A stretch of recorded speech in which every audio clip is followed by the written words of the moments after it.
Montana Territory. Winter of 1881. Nobody noticed what was happening inside that cabin at the edge of Bitterroot Valley.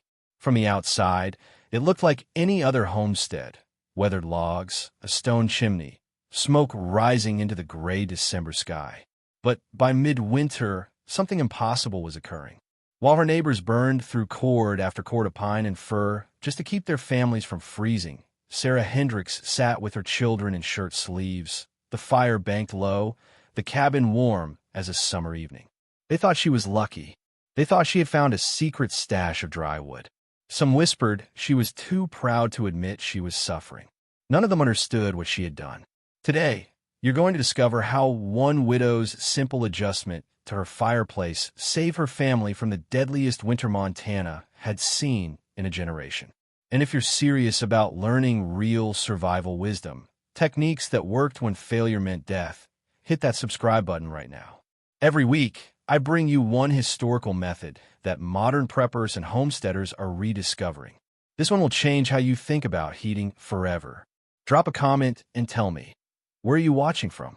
Sarah Hendricks became a widow in the spring of 1881. Her husband, Michael, died when a widowmaker branch came down during a logging operation in the high country. No warning, just the crack of breaking wood and then silence. She was 32 years old with two children, Emma, age 9, and Joseph, age 6, in a cabin that felt too big and too cold all at once. The cabin itself was sound. Michael had built it well, with tight-fitted logs and a proper stone foundation. But the fireplace, the heart of any frontier home, sat in the center of the back wall, the way every other cabin in the valley was built. Standard design, proven design, the kind of design that every experienced builder in Montana Territory swore by. By June, Sarah knew she had a problem. She had burned through nearly all the cordwood Michael had split the previous autumn, and summer wasn't even half over. The cabin took so much wood to heat, and with Michael gone, she would have to cut and haul it herself while still managing the children, the garden, the livestock, and the endless work of keeping a homestead alive. She needed a solution. Not next year. Now. One evening, sitting by that inefficient fireplace, she watched the heat rise straight up the chimney while the far corners of the cabin stayed cold enough to see her breath. She thought about the hours she would spend that winter feeding logs into a fire that warmed the air for a few feet and then lost the rest to the night sky. She thought about Emma and Joseph huddled under blankets, coughing in the smoke that sometimes backed down when the wind came from the north. And she made a decision. In July, when the ground was dry and the days were long, Sarah began tearing down the fireplace. Not repairing it, rebuilding it, completely. She pulled the stones out one by one, stacking them carefully in the yard. Neighbors riding past on the wagon road slowed their horses, staring. A woman, alone, dismantling the only heat source she had. Peculiar, they said. Grief does strange things to a person. But Sarah wasn't grieving anymore. She was calculating.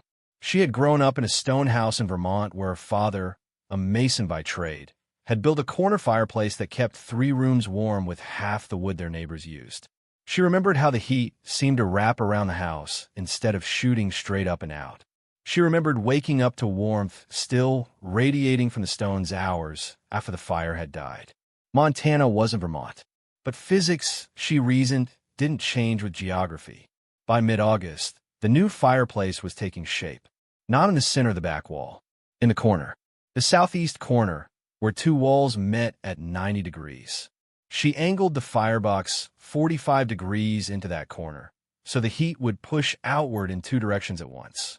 She extended the stone mass deep into both walls, 18 inches on one side, 16 on the other. Heavy sandstone, dense and dark, the kind that held heat like a miser holds gold. The chimney she kept shorter. No need for a towering stack when the draft was strong and the firebox was positioned to pull air naturally from the door and the single window. She mortared every joint tight, checked every angle twice, and by the time the first frost touched the high peaks in September, the new fireplace was complete. She lit the first fire on a cool morning in late September. The flames caught quickly, the draw was strong, and within an hour, the entire cabin was warm. Not just near the fire. Everywhere. The children played on the floor in the far corner, 15 feet from the flames, without needing their heavy wool sweaters. Sarah smiled. It was going to work. The design Sarah Hendricks built into her cabin that summer wasn't revolutionary. It was old knowledge, the kind passed down in stoneworking families for generations.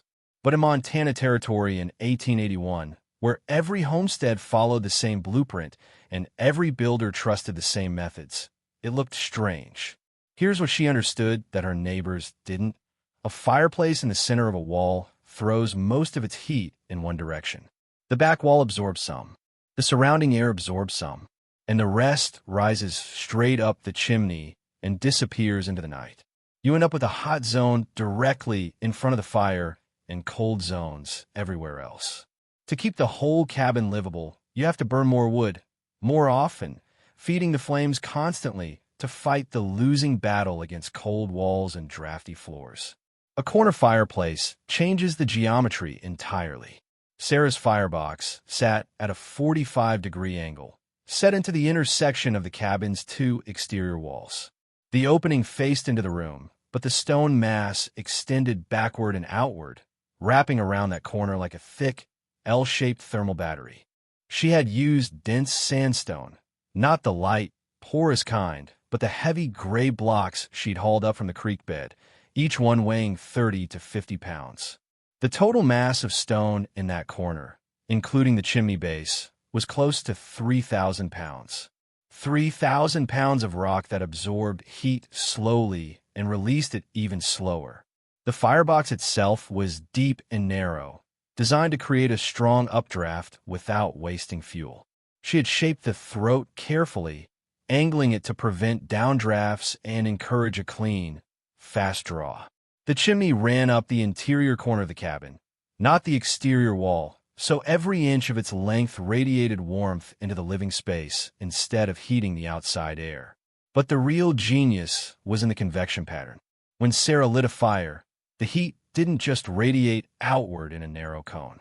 It pushed into both walls at once, warming the stone deep into the structure. That heat then radiated back into the cabin from two directions, creating a natural circulation loop. Warm air rose along the walls, spread across the ceiling, and fell gently as it cooled, pulling fresh air toward the fire from the doorway and the window. The whole cabin became part of the heating system. She had also positioned the firebox so that the cooking surface, a flat iron plate set into the stonework, was accessible from the main living area but separate from the sleeping corner where the children's bed sat. This meant she could cook without filling the sleeping area with smoke, and the residual heat from cooking contributed to the overall warmth instead of being wasted. The chimney was shorter than the standard design, only 12 feet from firebox to cap instead of the usual 16 or 18. Less height meant less heat loss, and a strong natural draft from the corner position made up for the reduced stack effect. She had capped it with a simple stone cover that allowed smoke out, but kept rain and downdraft from coming back in.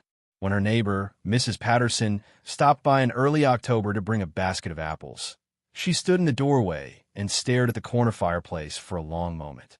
"That's a strange place for a fire," she said, not unkindly. "It works," Sarah replied, stirring a pot of stew on the cooking surface. Mrs. Patterson nodded slowly. "I suppose a woman has her own way of doing things." There was no malice in the comment, just the quiet assumption that Sarah, in her grief and isolation, had done something odd but harmless. A corner fireplace. How peculiar. How feminine, in a way that men who built cabins wouldn't understand. Other neighbors had similar reactions. They passed by on the wagon road, saw the smoke rising from the corner of the cabin instead of the center, and made mental notes. Strange setup. Probably not efficient. But if it made the widow feel better, what harm could it do? Nobody asked her why she'd done it. Nobody measured the temperature inside. Nobody noticed, yet, that her woodpile was shrinking slower than theirs. By November, when the first serious cold settled into the valley, Sarah's cabin had become a warm, quiet place where the fire burned low and the children slept soundly. The stone in the corner radiated heat through the night, and even when the flames died down to coals, The cabin stayed warm enough that frost never formed on the inside of the window. Sarah didn't explain herself. She didn't need to. The winter would do that for her. The cold came early in November of 1881. Not the gradual, polite cold of autumn giving way to winter, but a hard, sudden drop that caught the valley off guard. On the morning of November 9th, Sarah woke to find the water bucket by the door frozen solid and the air outside sharp enough to burn her lungs. The thermometer, nailed to the porch post, read 8 degrees Fahrenheit. She built up the fire, not a roaring blaze, just a steady, moderate burn, and within 30 minutes the cabin was comfortable. The children dressed without shivering, ate their breakfast of cornmeal mush and bacon at the table instead of huddled by the hearth, and went about their morning chores in wool shirts and trousers. No heavy coats needed indoors. 2 miles down the valley, the Patterson family was feeding their center wall fireplace every hour. The heat blasted out in a cone, scorching the air directly in front of the flames and leaving the back corners of their cabin cold enough that their youngest daughter, Lily, had developed a cough from sleeping in the draft.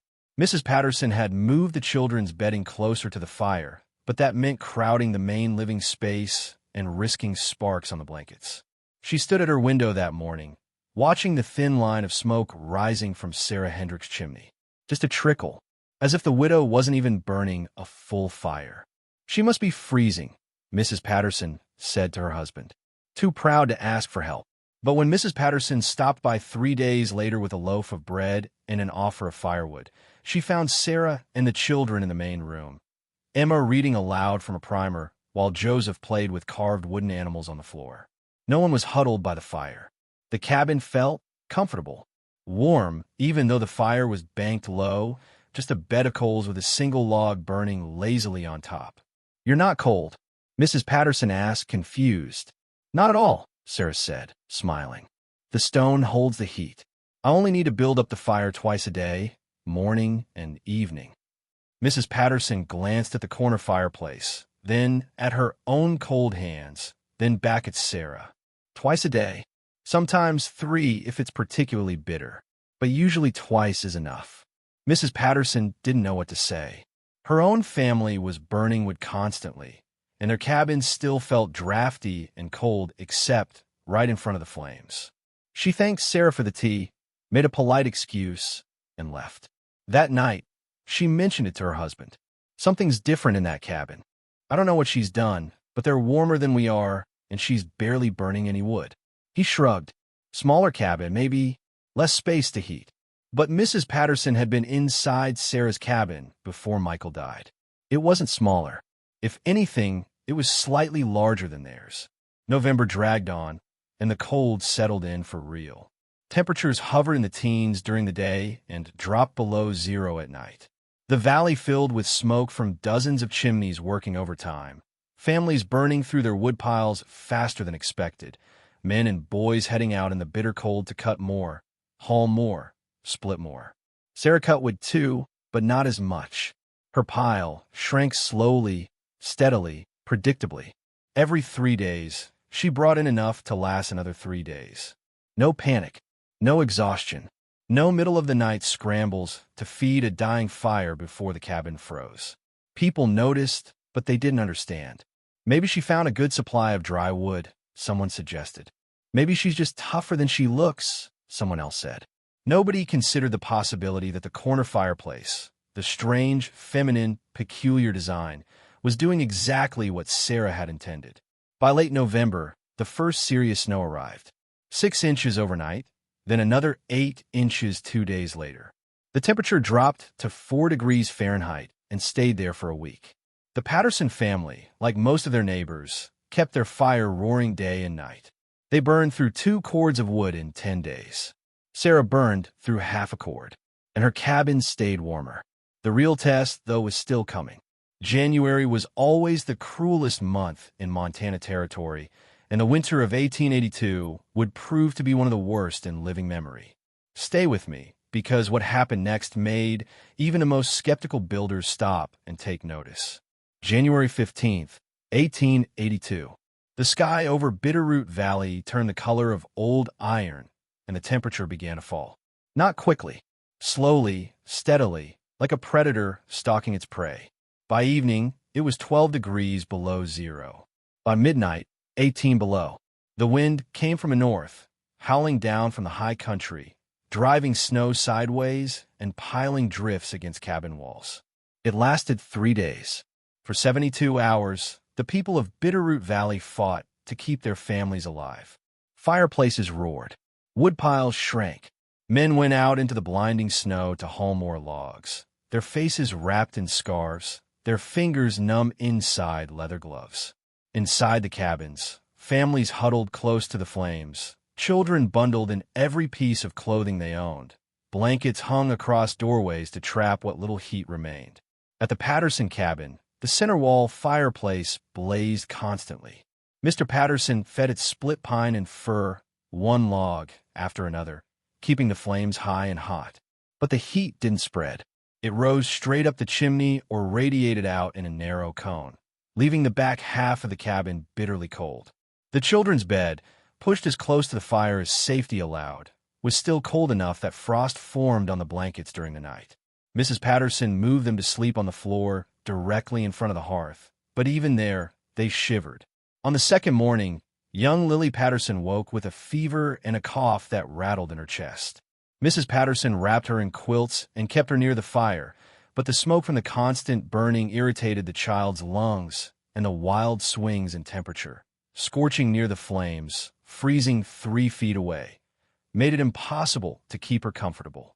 2 cabins over, the Brennan family ran out of dry wood entirely. Their eldest son, 16-year-old Daniel, tried to split frozen logs in the woodshed, but his hands went numb in minutes, and the axe slipped, gashing his thumb. They burned green wood out of desperation, filling their cabin with thick, choking smoke that barely produced heat. The temperature outside hit 22 degrees below zero on the third night. Wind chills made it deadly. Livestock died in their pens. The valley became a prison of snow and cold. Every family isolated, every family burning everything they could find just to survive until dawn. And then there was Sarah Hendricks. On the morning of the 4th day, when the wind finally died and the sun broke through the clouds, Mr. Jacob Brennan, father of young Daniel, made his way through waist-deep snow to check on the widow. He expected to find her in dire straits. A woman alone with 2 children in the worst cold he'd ever experienced. He brought a bundle of firewood under his arm, ready to offer help. He knocked on the door. No answer at first. Then footsteps, and the door opened. Sarah stood there in a simple wool dress and shawl. Behind her, the cabin glowed with warmth. Emma sat at the table, writing in a notebook. Joseph played on the floor with carved wooden animals, his shirt sleeves rolled up to his elbows. Jacob stared. "You're all right?" "Of course," Sarah said, stepping aside. "Coming out of the cold." He stepped inside, and the warmth hit him like a physical thing. Not the sharp, scorching heat of a fire burning too hot, but a deep, even warmth that seemed to come from everywhere at once. The walls, the floor, the air itself. He looked at the corner fireplace. The fire was burning, but it wasn't a raging blaze. Just a steady, moderate flame, the kind you'd expect on a cool autumn evening, not in the middle of a killing freeze. "Ow," he said, his voice barely a whisper. Sarah gestured toward the stone mass in the corner. "The rock holds the heat. I built up the fire this morning, and it'll stay warm until evening. Then I'll build it up again before bed." Jacob walked slowly to the far corner of the cabin, 12 feet from the fireplace, the coldest spot in any house. He held out his hand. Warm. He pulled off his glove and touched the wall. The logs were warm to the touch. Not hot, but warm, radiating. He turned back to Sarah, his mind trying to make sense of what he was feeling. His own cabin, with its center wall fireplace burning day and night, was barely keeping his family alive. The back corners were so cold that water froze in the buckets. His children slept in layers of clothing under piles of blankets. His wife hadn't been able to cook a proper meal in 3 days because the fire had to burn too hot for the stove to be usable. And Sarah's cabin, this cabin with the strange corner fireplace, was warm everywhere. Comfortable. Livable. "What's the temperature in here?" he asked. Sarah glanced at the small thermometer hanging on the wall near the door. "About 68 degrees. Jacob felt the blood drain from his face. 68 degrees. His cabin, with a fire burning constantly, with every piece of available wood being fed into the flames, was holding at 41 degrees at the warmest point. And that was measured 3 feet from the fire. He had to check. He had to know if this was real or if his frozen, exhausted mind was playing tricks on him. He thanked Sarah for her hospitality, declined her offer of tea, and walked back through the snow to his own cabin. He checked his thermometer. 38 degrees. 12 feet from the fire, where his children slept, the temperature was 34 degrees. Just above freezing. After 3 days of burning would non-stop. That evening, Jacob returned to Sarah's cabin with 2 other men. William Hackett, a carpenter who had built half the cabins in the valley, and Gerald Morrison, a stonemason who had laid the foundation for the new church. They brought thermometers. They measured. They calculated. They stood in stunned silence as the numbers confirmed what Jacob had already seen. Sarah's cabin, 68 degrees Fahrenheit throughout the main room, even 12 feet from the fire. Their cabins, with center wall fireplaces burning constantly, 41 degrees at best, 34 degrees at the far walls. A 55-degree difference. Incomparable conditions. In identical weather. The difference between survival and suffering. The difference between a child sleeping soundly and a child coughing in the cold. The difference between burning 2 cords of wood in 3 days and burning half a cord. William Hackett, who had built cabins for 20 years, who prided himself on knowing the right way to do things, stood in that warm corner and said nothing. There was nothing to say. The corner fireplace, the design he had dismissed as peculiar, as a woman's improvisation, was objectively, measurably, undeniably better. Gerald Morrison ran his hand along the stone mass extending into the wall. "How much stone did you use?" "About 2,800 pounds, Sarah said. "Sandstone mostly. Dense and heavy." He nodded slowly. "And the firebox angle?" 45 degrees into the corner. "So the heat pushes into both walls at once." Morrison looked at Hackett. Hackett looked at Jacob. And all 3 men understood, in that moment, that everything they thought they knew about heating a cabin had just been proven incomplete. The winter wasn't over yet, but the conversation about how to survive it had just changed forever. Jacob Brennan didn't sleep that night. He lay in his cold cabin, listening to the wind scrape against the logs, feeling the inadequate heat from his center wall fireplace failing to reach the corners where his children huddled under blankets. And he kept thinking about those numbers. 68 degrees in Sarah's cabin, 34 degrees in his own. 55 degrees of difference. Same blizzard, same valley, same type of logs, same Montana winter, try and kill them all. The difference wasn't luck. It was design. The next morning, as soon as the light was strong enough to see, Jacob returned to Sarah's cabin with William Hackett and Gerald Morrison. This time they brought notebooks, pencils, measuring tapes, and a determination to understand exactly what made that corner fireplace work. If they were going to survive future winters, and if they were going to build cabins for other families, they needed to know the truth, even if it meant admitting they'd been wrong for 20 years. Sarah welcomed them in and answered every question with the patience of someone who had already done the math. "How much wood are you burning per day?" Hackett asked, his pencil poised over his notebook. Sarah thought for a moment. "During the blizzard, I went through about 3/4 of a cord over the 3 days. So, roughly a quarter cord per day." Hackett's pencil stopped moving. He looked at Jacob. "How much did you burn?" 2 full cords, Jacob said quietly. "In 3 days." Morrison did the calculation in his head. "That's 40% less wood for better heat. How is that possible?" Sarah gestured toward the corner mass of stone. "The rock. It absorbs the heat slowly when the fire is burning, then releases it for hours after the flames die down. I build up a good fire in the morning, hot and fast, and the stone drinks it in. Then I let the fire burn down to coals. The stone keeps radiating for 8 to 10 hours. 8 to 10 hours. Hackett's voice rose in disbelief. "Our fires die out in 2 or 3 hours, and the cabin goes cold immediately." "Because your heat is going up the chimney and into the air," Sarah explained. "You're heating the air, and air doesn't hold heat. I'm heating the stone, and stone holds it for hours. By the time the stone starts to cool, I build the fire up again. The stone never gets fully cold, so it never has to start from zero. Morrison walked to the corner and pressed his hand against the stone mass extending into the wall. It was warm, not hot enough to burn, but warm like sun-heated rock on a summer afternoon. He moved his hand along the wall, feeling the warmth extend 16 inches deep into the structure. "How much stone did you say?" "About 2,800 pounds total. The firebox, the hearth, the two wall extensions, and the chimney base." Morrison pulled out his measuring tape and began calculating. The firebox was approximately 30 inches wide and 24 inches deep. The stone mass extended 18 inches into the east wall and 16 inches into the south wall, running from floor to ceiling, about 7 feet high. Dense sandstone, the kind that weighed roughly 140 pounds per cubic foot. He scribbled numbers in his notebook, cross-checked them, and nodded. 2,800 pounds is accurate, maybe closer to 3,000 with the chimney. "And the firebox angle?" Hackett asked. "Why 45 degrees? "So the heat pushes into both walls equally," Sarah said. "If I positioned it flat against one wall, most of the heat would go into that wall and the other would stay cold. At 45 degrees, both walls absorb the same amount. Then they both radiate back into the room from different directions. It creates a circulation pattern." She walked to the center of the cabin and held up her hand.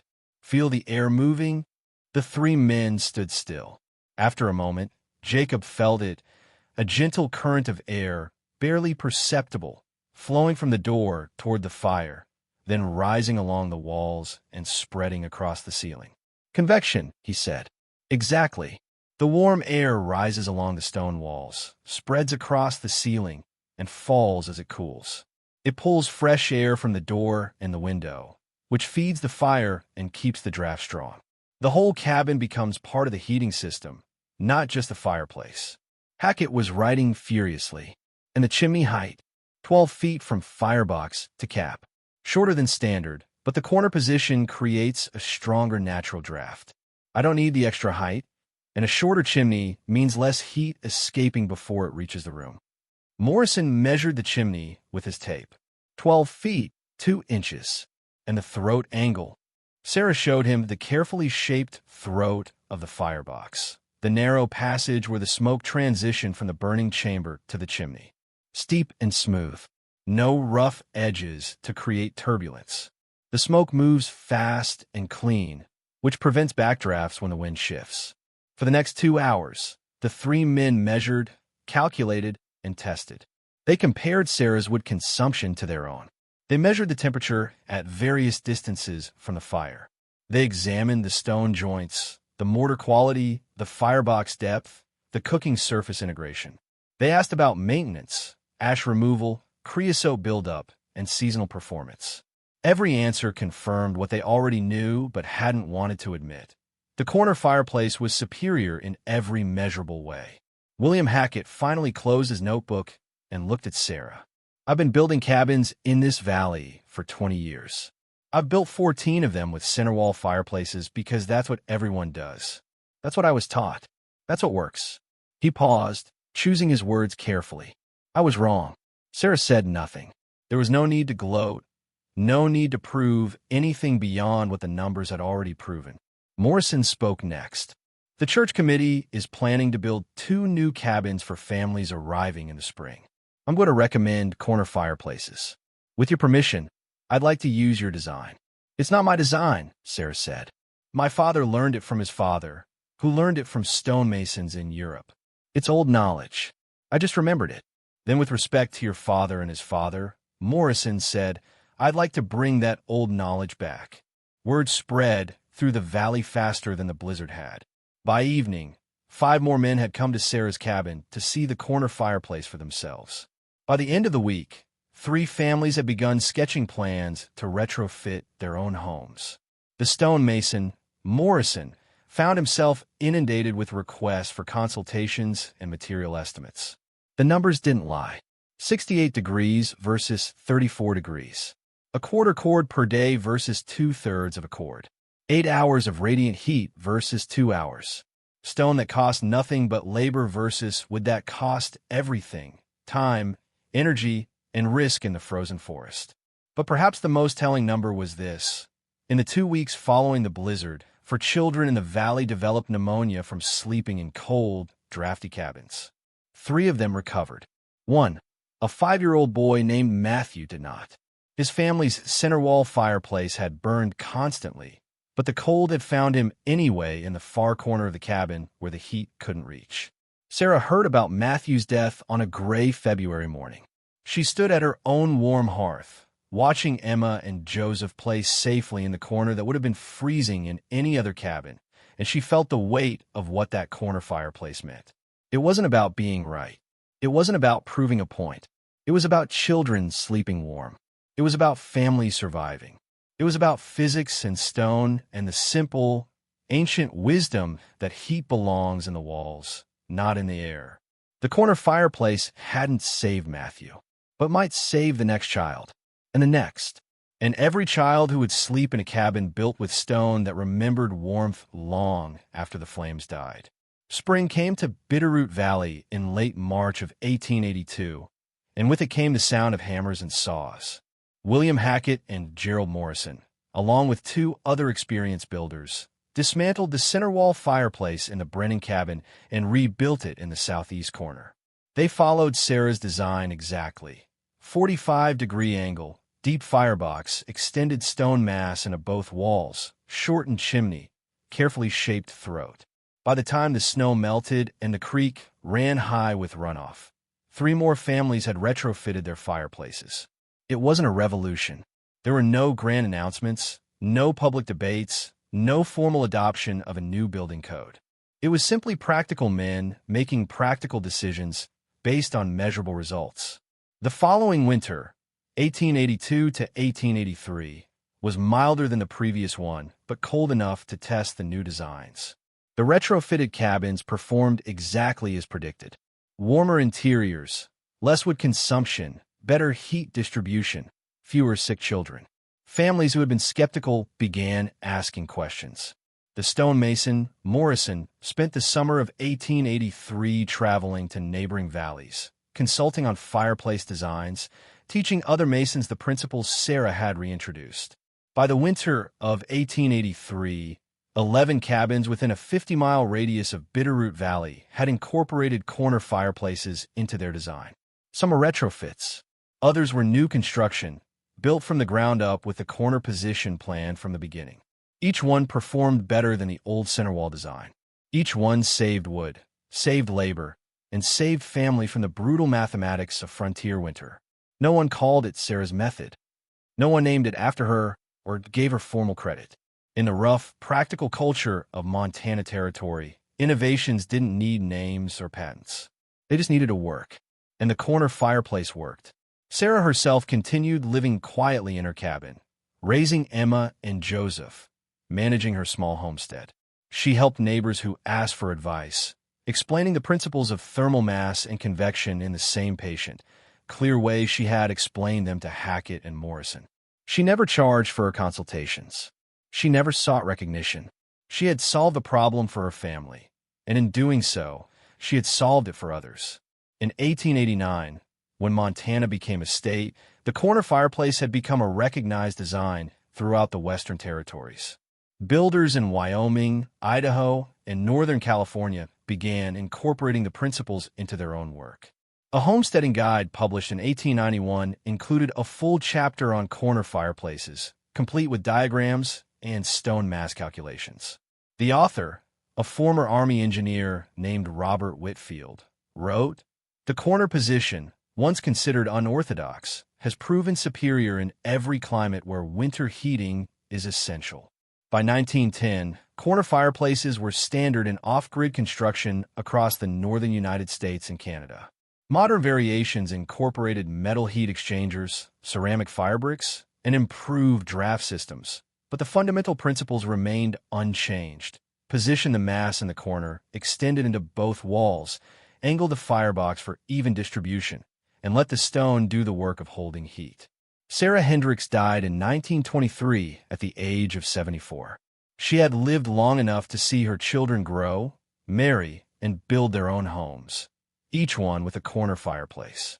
She had lived long enough to see the technique she reintroduced become so common that people forgot it had ever been controversial. She had lived long enough to know that somewhere, in a cabin she would never see, a child was sleeping warm because stone was holding heat that would otherwise have escaped into the night. That was enough. Today, in an era of central heating and thermostats and furnaces that burn with computer-controlled precision, the corner fireplace might seem like a quaint historical curiosity. But talk to anyone who lives off-grid.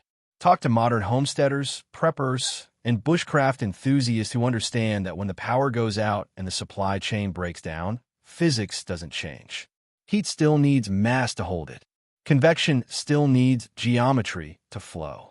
And a corner fireplace built with 3,000 pounds of dense stone will still outperform a center wall designed burning twice the wood. Some wisdom isn't old because it's obsolete. It's old because it works. Sarah Hendricks understood something fundamental. The best solutions aren't always the loudest or the most complicated. Sometimes they're just the ones that remember what worked before we forgot. A 45-degree angle, a wall of warm stone, a fire that doesn't have to burn constantly because the rock remembers the heat and gives it back slowly, gently, through the long winter night. 55 degrees warmer, half the wood, hours of radiant heat after the flames die. Not magic, just physics, just stone, just a woman who paid attention to what the cold was trying to teach her. And a lesson that's still worth learning. Drop a comment below and tell me, where are you watching from and what's the coldest winter you've ever faced? Have you ever used a corner fireplace or seen one in action? I want to hear your stories. And if you found this valuable, if you learned something that could actually save you wood, money, or even your family's comfort in a real emergency, hit that subscribe button. Every week, I bring you one piece of historical survival wisdom that modern people are rediscovering. Techniques that worked when failure meant death.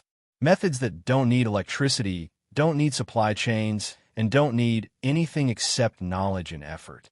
This is the kind of wisdom that doesn't expire. It just waits for people smart enough to remember it. See you in the next one. Educational note.